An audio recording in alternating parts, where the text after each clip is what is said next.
Hi everyone, my name is Alina. I'm consultant at Civita Ukraine and coordinator of W4TEX project, the main goal of which is strengthening of women's position at senior level in the textile industry. And today we'll have a special guest, Anna, who is co-founder of AnnaBo brand, which was born in Ukraine. Anna, could you please tell us a bit more about yourself and your company? Sure, thank you for your introduction. I'm a co-founder of and a brand manager of AnnaBo brand. It's a high-end Ukrainian fashion brand, and we blend traditional embroidery with a contemporary aesthetic and philosophy of a slow fashion.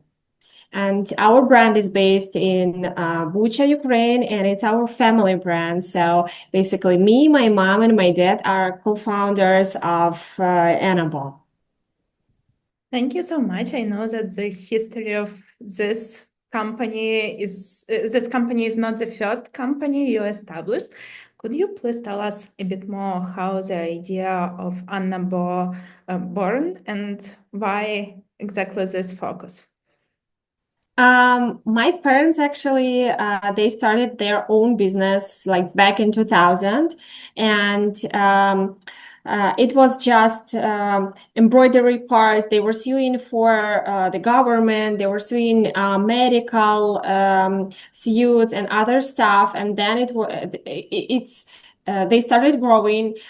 They had their own production line, and they were selling to Epicenter, Mega Market, like the most popular Ukrainian markets, stores, and then we started doing like vyshyvanka, traditional vyshyvanka.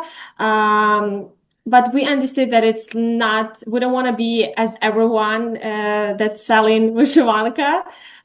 We wanted to have our own concept, our own idea, and we we decided that we want to be slow fashion. We don't want to do overproduction, and then to be stuck with those items, and to provide sales and just not ecological way of doing the business, I would say.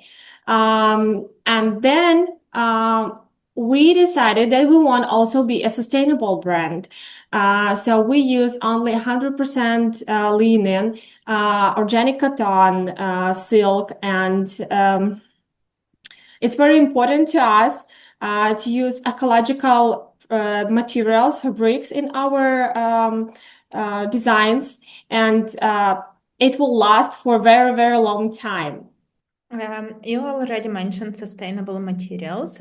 Could you please tell us a bit more about how you select these materials and maybe a bit more about certification, work with suppliers, all this supply chain to better explain how sustainability is incorporated in your business? So sustainability, like as I mentioned, we're using 100% linen. It's Italian linen. The production, the fabrics that sell us those linen, they have certificates, and we double check on it. Also, when we work with buyers, they ask about those certificates. So it's very important for us to work with sorry, I forgot the word. But to work with the people that know what they're doing. And also our production is in a small batches, and we upcycling the leftovers from the materials. So, for example, we can use those materials, those fabrics back in embroidery, in applique technique, for example, or we're doing a small accessories like twilly scarves and other similar items. Wow, that sounds really cool, and you use literally everything from what I hear. I And would say it's impossible to use 100% from leftovers, but we maximize it as much as possible. wow, this sounds really sustainable. And continuing this topic, I would like to ask you about one thing. You didn't mention this today, but in your brand description, it says that you are guided by effortless chica aesthetic. What does this mean, and how other companies can also use this? So we have in our company, we have three main values. So it's preserving cultural heritage. So reviving Ukrainian embroidery with a modern wearable interpretation. Our next value is sustainability, as we just talked about. And then it's care of our clients, of our wearer, I would say. So we're designing clothes that are comfortable, versatile, and timeless. And also, I would say that our clothes is inspired by Ukrainian vyshyvanka. So we use a lot of handwork in our designs. It's tassels, пухлики, збиранки. It's our old ancient Ukrainian techniques. And when we sell this clothes to American market, for example, or to European market, some items are very Ukrainian vyshyvanka style. Some of them have more resort wear style. And those people, I would say, we sell, we make vyshyvanka for everyone, not just for Ukrainians. And but our international clients, they see this clothes as bohemian clothes. Wow. That sounds interesting. And as far as I understand, you have clients all over the world. But what are the main markets where you sell and distribute your clothes? As of right now, our main market is United States, and we actively working right now on being bigger on American market. And also Ukrainian market is always our priority. But with the beginning of the war in 2022, we understood that we cannot be focused only on Ukrainian market. It's, I would say, not safe for a business to be focused just on one market. So we have a partial involvement in European market, but mostly our attention is right now for American market. Like we're selling in UK, in United Arab Emirates as well, but priority as of right now, United States and Canada. You have already mentioned some of the difficulties which shaped the way you work.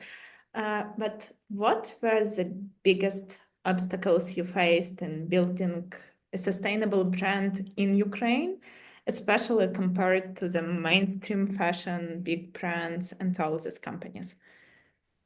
I would say that when we were just starting, our brand started in 2018, but then we had sabbatical, and then we decided to relaunch our brand in 2022.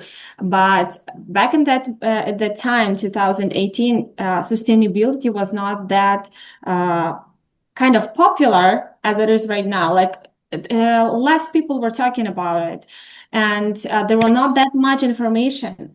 And mass market brands were much more popular than Ukrainian brands. So honestly, I love the concept that right now Ukrainian brands are very known everywhere in the world.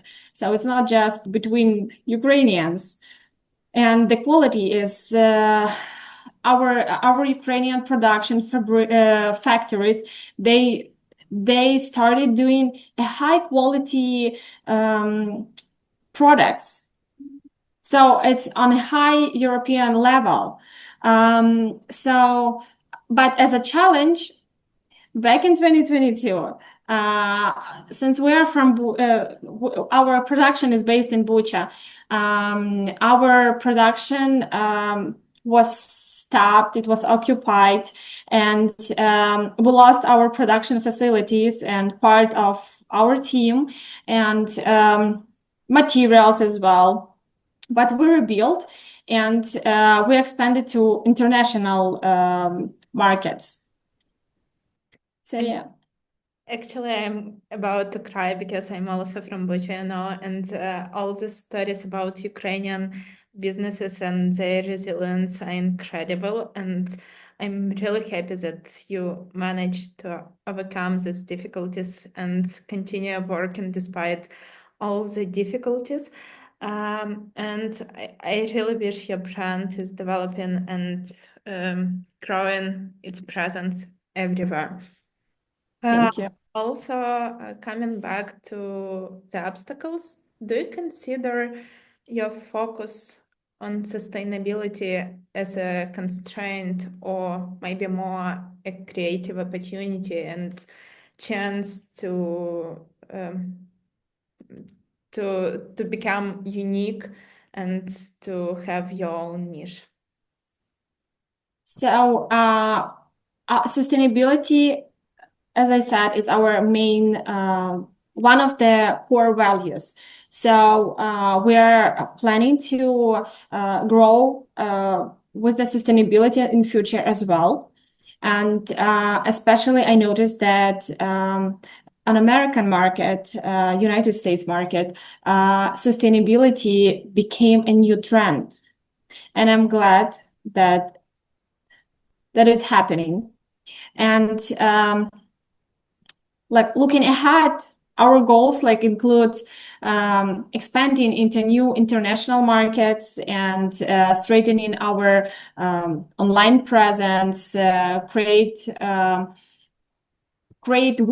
fall winter collections, because our main collections right now are spring and summer, but we want to expand it and open our own store in Chicago. And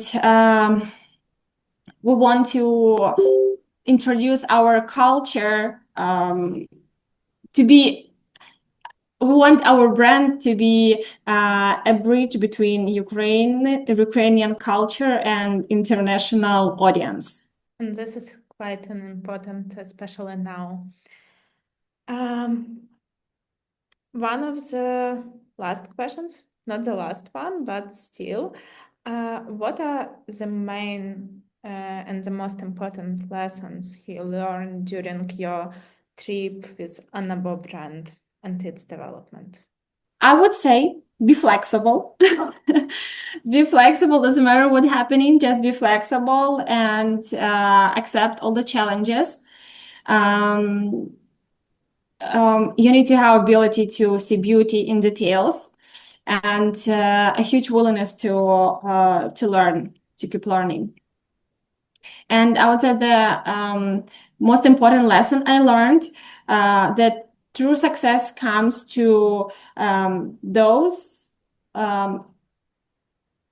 people who stay authentic and never compromise their own values, core values.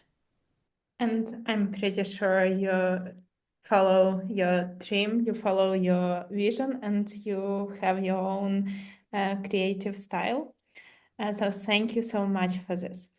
The last question I have for today's meeting is about the future of sustainable textile industry, of sustainability in the textile industry, and maybe your vision of textile industry in Ukraine. Do you think that all the brands should be sustainable and use different sustainable techniques, materials, etc.? Or what is the future? I think it's impossible, honestly, to be for every brand to be 100% sustainable, because still there is some brands that are fast fashion, and they are more about business, not the ecological part and the environment. But I believe that much more and more brands will become sustainable, especially right now in Ukraine.